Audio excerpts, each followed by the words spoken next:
Hello everyone. आज हमारा topic है स्क्लेरोडर्मा।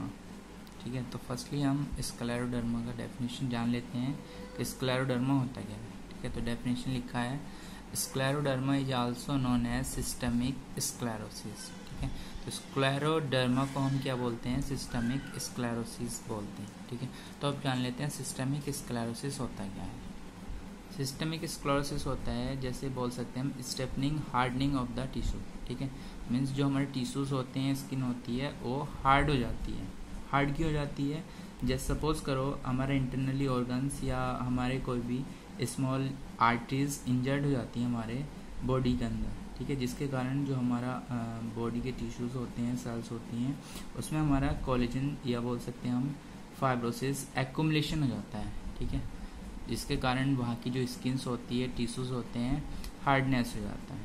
ठीक है, उसके बाद लिखा है it is connective tissue disorder. ये क्या है? कनेक्टिव टिश्यू डिसऑर्डर भी है। हम पढ़ रहे हैं कोलेजन एंड कनेक्टिव डिसऑर्डर, तो ये क्या है? कनेक्टिव टिश्यू डिसऑर्डर भी है। इसमें हमारा बताया गया है it is connective tissue disorder characterised by diffuse fibrosis. ठीक है, डिफ्यूज फाइब्रोसिस के कारण या द्वारा कनेक्टिव टिश्यू डिसऑर्डर है। ठीक है, यहाँ पर बताया कोलेजन फाइब्रोसिस जब एक्युमुलेट हो जाएगा बॉडी के अंदर सेल्स टिश्यूज में। ठीक है, जिसके कारण वो डीजनरेटिव इन्फ्लामेटरी होगा, डीजनरेटिव इन्फ्लामेटरी। ठीक है, उसके साथ साथ वहाँ पर vascular changes in the skin. ठीक, स्किन की जो वेस्कुलर चेंजेस होगा, उसके बाद ब्लड वेसल्स में इन्फ्लामेशन हो सकता है, साइनोबियम जो साइनोबियल जॉइंट्स होते हैं उसमें स्केलेटल मसल्स इन्फ्लामेशन हो सकता है, और इंटरनल ऑर्गन्स के किसी भी पार्ट्स में हमारे बॉडी के क्या हो सकता है? इन्फ्लामेशन हो सकता है। ठीक है, तो उसी को बोलते हैं स्क्लेरोडर्मा। समझ में आया? स्क्लेरोडर्मा क्या है? सिस्टमिक स्क्लेरोसिस है। सिस्टमिक स्क्लेरोसिस बोलते हैं hardening of the tissue, hardening of the tissue. Suppose करो कोलेजन फाइब्रोसिस होता है, एक हमारा बोल सकते हैं मैट्रिक्स होता है प्रोटीन का, वो अगर हमारे ब्लड से निकल जाए तो हमारे सेल्स टिश्यू में एक्युमुलेट हो जाएगा। ठीक है, जिसके कारण बाहर की तरफ बोल सकते हैं हमारे आर्टरीज के बाहर की तरफ सेल्स टिश्यू में वो एक्युमुलेट हो जाएगा, जिसके कारण हमारे जो स्किन है वो हार्ड हो जाएगी, स्टिफनिंग हो जाएगी। ठीक है, उसी को हम स्क्लेरोडर्मा बोलते हैं। ठीक है, समझ में आया? उसके बाद है हमारा इटियोलॉजी। इटियोलॉजी बताया गया है कि इसका कोई भी एग्जैक्ट कॉज नहीं होता है, the exact cause is unknown. उसके बाद सेकंड पॉइंट है immunological mechanism and heredity. Immunological mechanism के कारण भी हो सकता है और हेरिडिटी के कारण भी हो सकता है। तो उसके बाद एनवायरमेंटल एक्सपोजर के कारण। एनवायरमेंटल एक्सपोजर मीन्स जैसे कि हम कोयल, प्लास्टिक, स्लाई का डस्ट, हाइड्रोकार्बन इंड्यूस कर लेते हैं। ठीक है, उसके कारण भी ये स्क्लेरोडर्मा हो सकता है। इतना क्लियर है इटियोलॉजी। इटियोलॉजी में बता दें कि इसका कोई भी एग्जैक्ट कॉज नहीं होता है, बट कभी कभी इम्यूनोलॉजिकल मैकेनिज्म या हेरिडिटी के कारण हो सकता है, इन्वायरमेंटल एक्सपोजर के कारण हो सकता है। इन्वायरमेंटल एक्सपोजर होता है हमारा जैसे कि कोई भी कोल, प्लास्टिक या सिलाई का डस्ट या हाइड्रोकार्बन हमने इंड्यूस कर लिया है। ठीक है, तो उसके कारण भी ये हो सकता है। नेक्स्ट है हमारा क्लिनिकल मैनिफेस्टेशन। तो फर्स्ट इसमें क्लिनिकल मैनिफेस्टेशन में बताया है पॉलीआर्थलेजिया। पॉलीआर्थलेजिया ये हमारा आर्थरेटिक पेन होता है। इसमें फर्स्टली हमारा क्या होगा? जॉइंट्स में पेन होगा। ठीक है, तो इसमें बताया भी है मोर कॉमनली इन वुमेन्स। जैसे जैसे वुमेन की एज इंक्रीज होती रहेगी, बढ़ती रहेगी, उसके साथ साथ उसके आर्थरेटिक पेन होगा, जिसको हम बोलते हैं पॉलीआर्थलेजिया। नेक्स्ट है डिस्फेजिया होगा। डिस्फेजिया बताएं difficulty in swallowing, heart burning होगा, स्वेलिंग होगा, स्किन टाइटनिंग होगा, और contracture of the fingers. Contracture of the fingers means जैसे कि बोल सकते हैं टाइटनिंग एंड स्टेनिंग, इस टाइप से हमारी फिंगर्स हो जाएंगी, इस टाइप से। उसके बाद बताया गया है इसके अदर्स सिम्टम्स। नोट में लिखा है इसमें the limited symptoms of scleroderma are refer to as CREST। ठीक है, CREST। पीडीएफ में भेज दिया गया है। पीडीएफ में ये भी लिखना है, सिम्टम्स क्लिनिकल मैनिफेस्टेशन के बाद ये भी लिखना है, ठीक है। तो इसमें बताया अभी हमने limited symptoms of scleroderma are referred CREST, ठीक है। तो फर्स्टली सी से है,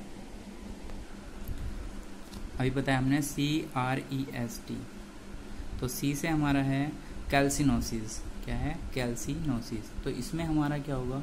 पेनफुल डिपोजिशंस ऑफ कैल्शियम। जब कैल्शियम का कहीं पर भी डिपोजिशंस हो जाएगा, उसके साथ साथ पेन होगा, उसे हम कैल्सिनोसिस बोलते हैं। उसके बाद है हमारा रेनॉल्ड्स फेनोमेनन, ठीक है, रेनॉल्ड्स फेनोमेनन। सेकेंड है हमारा रेनॉल्ड फेनोमेनन। तो इसमें हमारा क्या होगा? Abnormal blood flow in response to cold and stress, ठीक है। तो जो ब्लड फ्लो है हमारा वो एबनॉर्मल हो जाएगा, जिसके साथ साथ हमारा कोल्ड और स्ट्रेस होगा, ठीक है। उसके बाद आता है हमारा ई से इसोफेजियल डिस्फंक्शन, ठीक है। तो इसमें बताया गया है difficulty with swallowing caused by internal scarring.